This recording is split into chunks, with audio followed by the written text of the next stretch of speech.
Welcome into Warchant TV. This is Ira Schoffel along with Corey Clark. We're outside of the house that Jordan Travis built. Yeah. This statue right here behind us of Bobby Bowden, I don't know if you can see it, is actually being replaced right now as we speak. Yeah. They're putting up a Jordan Travis with a 13 jersey. Jordan Travis rallies Florida State to victory tonight over Jacksonville State, which sounds a little crazy, but hey, it's been about 10 months since we've seen a Florida State win, so the Noles will take it any way they can get it. Yeah, absolutely. And when it was 14-0 and 21-7, you're like, oh boy, this isn't going to be fun at all. Like this, we're going to have to write about them losing to Jacksonville State and therefore going winless. And then Jordan Travis came into the game, and when Jordan Travis came into the game, everything changed. The whole complexion of the season changed. Not 9-2. We're not calling for a 9-2. We're not calling for a win next week. Best thing that can happen to Florida State is they cancel the game because of COVID. That's your best chance next week against Notre Dame. But moving forward, Ira, don't you think what Jordan Travis did excites the fan base, number one, but also it shows what this offense can do with that kind of quarterback? Yeah, 100%, and really just some signs of life. I mean, they scored on 5 straight drives. They scored 5 touchdowns on 5 straight drives after scoring a grand total of 23 points in their first 2 games. And, you know, I think the biggest thing was it just seemed like it invigorated everybody. It's one of the things we talked about during the week leading up to this game was even as bad as the offense looked, as bad as the defense looked, if you got good quarterback play, that could change a lot. And I think we saw that tonight. The running backs seemed to run harder. Yeah. The line seemed to block better. Receivers made some plays. The defense started off poorly, but they started making some plays as the game went on. There's still obviously some issues. The defensive line didn't get a lot of push again. They didn't put a lot of pressure on Jacksonville State's quarterback. The pass coverage was pretty soft again. But at the end of the day, as Asante Samuel comes up with a huge interception, his 3rd interception of the season, and that really kind of ended the last threat from Jacksonville State, and it was good for that defense to start making some plays. Yeah, I mean, they outscored them 34-3 once they got down 21-7. I mean, that's a good sign. That hasn't happened around here in a while, no matter who the opponent is. And look, we all know it's Jacksonville State. We all know you can't get too excited. The running backs probably ran harder and looked better because of the opponent too. Jordan Travis isn't going to complete 13 of 18 for 213 or whatever it was. That's not going to be his normal stat line probably. But I think, Ira, moving forward, maybe Jordan Travis is the guy. Maybe he's the guy that can lead this team the rest of the year. Or maybe the guy that you're grooming is a really electric player. Because what if Chubba Purdy is like Jordan Travis plus? What if he runs a little faster, throws the ball a little better or a lot better, sees it a little quicker? Like what if, because we now see what it can look like, albeit against that kind of competition, when it's humming. We can see it. It was quick. It was 8 yards every carry. If he could pull it out and run it, which is a big threat, he could also pull it out and throw it to a wide receiver for a 7 or 8 or 10 yard gain. That was happening over and over and over again. And you see, okay, there is a method to the madness when the quarterback is pulling it, and he's seeing it and he's trusting what he sees. And that was a good sign. Tate Rodemaker, I don't know. Don't know if that's going to happen the rest of the year.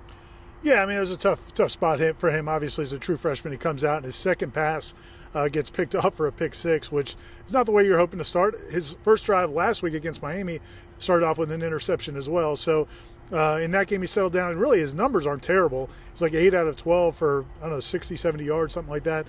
But it was no pocket presence, took a couple of sacks, where one by his own offensive lineman, another one where he just – he just thought he could hold on to the ball way too long. He played like a true freshman. Yeah. And to Corey's point, Mike Norvell didn't, after the game, proclaim that Jordan Travis is the starting quarterback going forward. He said James Blackman's dealing with some things. We'll see if James Blackman is still in FSU's plans going forward, because he didn't come out for pregame warm-ups. He didn't play at all in the game, even as bad as Tate Rodemaker was playing. So, well, he was throwing the ball in pregame warm-ups. He wasn't there. He was there for the second pregame warm-ups. Oh, okay, yeah. The first time the quarterbacks came out, he didn't come out with them. So, yeah, good clarification. But so we'll see how he handles this. If he was healthy and he didn't get to play, even after Tate Rodemaker played poorly, we'll see how he handles it. But well, he's not. James Blackman's not playing quarterback for Florida State this year. You wouldn't think. That can't happen. It's not going to happen unless there's just a wave of injuries. That can't happen. So moving forward, Jordan Travis, you see what you see with him, and then you hope that Chubba gets healthy enough that he can play.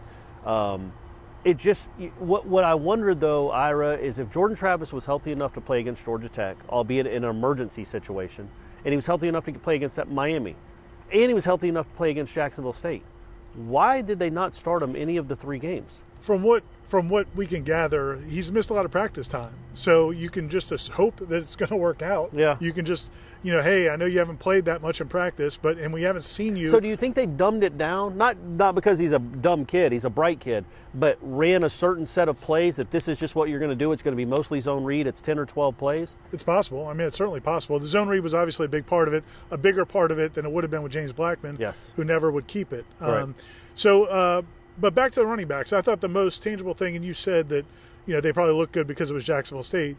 But look, man, that was the best by far any of those running backs have looked all along. I mean, Lawrence Stofili showed us a couple of sparks here and there, but he really played well. And I thought LaDamian Webb, Jashawn Corbin has a nice role in that Wildcat, and I think he can get you some tough yardage.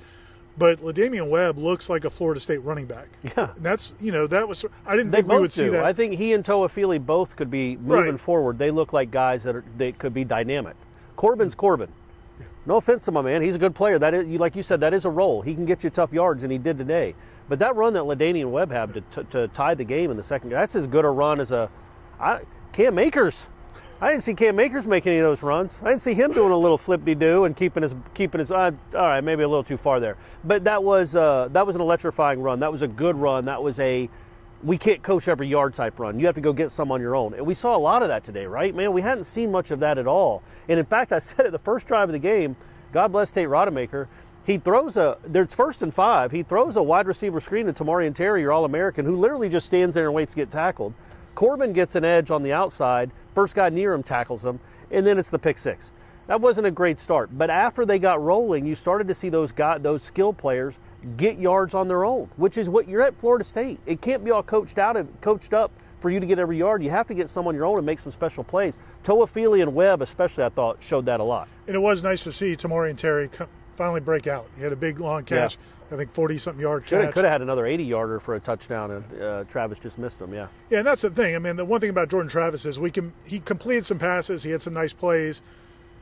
Still not where you need to be at quarterback in terms of throwing the football. I mean, Keyshawn Helton's touchdown. Keyshawn was wide open, breaking free. It was a little bit underthrown. There's a couple other passes that Jordan doesn't hit. That, again, to your point, if Chubba Purdy is that guy, right, and we haven't seen him yet, from what we hear, it sounds like maybe in another week or two before we see Chubba Purdy. I think he's been cleared to practice, but I still think they're still trying to be careful with him. So I don't think they wanted to play him tonight, no matter what.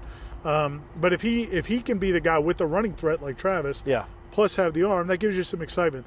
But don't you think Jordan can throw it well enough? He can. We didn't know because of how the last coaching staff handled him whether he could throw it from me to you. Like literally, it didn't seem like he must not be able to do that.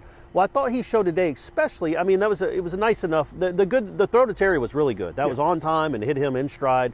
The throws out wide, he's getting them the receivers quick, and he's getting them in space where they can run. He's leading them. I was impressed with that kind of stuff. He didn't have to do a lot of stuff downfield. They're not going to ask him to. But I think you can win if you just have a big enough threat. Every now and again, you have a guy that, if you're going to cover him one-on-one, it's going to be a challenge deep. And so you can throw it. If you can show that you can throw that shot once or twice a quarter, and then throw it out wide, and then you have the zone read, I think you got a chance to move the ball. I think we should go about 25 minutes so Aslan's tries can really get a good burn here. Our man's holding up 2 phones as our lighting here outside the stadium. Guys, we are doing our best. Not being in the stadium for these things, we are trying our best. You're not sweating, though, like you were for the Miami game. It's nice and cool tonight. But moving forward, the last thing I wanted to touch on is defensively, they brick wall. Yeah. Brick wall. I thought it was like 98 Noles. I think we're still that's going to be a work in progress. I mean, once Florida State got going on offense, I think that really helped out the defense. And then for real, the last thing, Mike Norvell, I thought this was big for him. He needed this win as much as anybody else, because now he walks in front of that team and can talk to them after winning a football game. And I'm telling you, as a first-year coach, you need that. You need to have some success. I think it's going to be big for him just as he talks to the players. And not only winning, but it wasn't the Alabama State game. I literally didn't remember they played Alabama State last year until we talked about it earlier this week. But that score was like 43-8 or something. This was a game where they were down. And for a while, you're like, man, are they going to cash it in and lose to Jacksonville State? Are we here watching this? So for them to like rebound, and I know it's Jacksonville State, but adversity. And they responded with a 34-3 run when it mattered. And the defense, I thought the defense did play better. That was something. They're mad. I thought the defense did play better, and though they didn't get a ton of rush, but I'm tired of seeing they're going to get the ball out of their hands quick. Yeah. And when they do that, why do they get up on the receivers? Quit giving them so much space when it's an obvious quick passing situation. I thought in the second half they got better at that. The first half they didn't. Everybody was open. Swing pass goes for 30 yards on a blitz. But I did think they got better, and that was a really big play by Asante to get that depth. That's a heady play, man. That's an NFL type play. He's playing cover 2, but to get that depth on the guy behind him, that's a good play. That's what good players do. So good job, Asante. Well, Brian Kelly, if you were watching this tonight, good luck. Boy. Good luck next week. What you gonna do? It's Florida State's next game will be they're 1-2 now. Next game was at Notre Dame on Saturday. If the Irish get all of their COVID problems, got plenty of coverage at warchant.com. You probably watched the postgame show featuring Gene Williams and Tom Lang. Corey's got an incident analysis piece up. We'll have a column coming. Got the 3-2-1 coming. Aslan's got all the videos. Jacksonville State, my man. We're doing it, though. Coverage. We're doing it. Blowout coverage on the big win over Jackson. First win since last October, buddy. Snapped a 4-game losing streak. All right. We'll talk to you next time for Warchant TV. This is Irish FL, Corey Clark, and Aslan with the camera.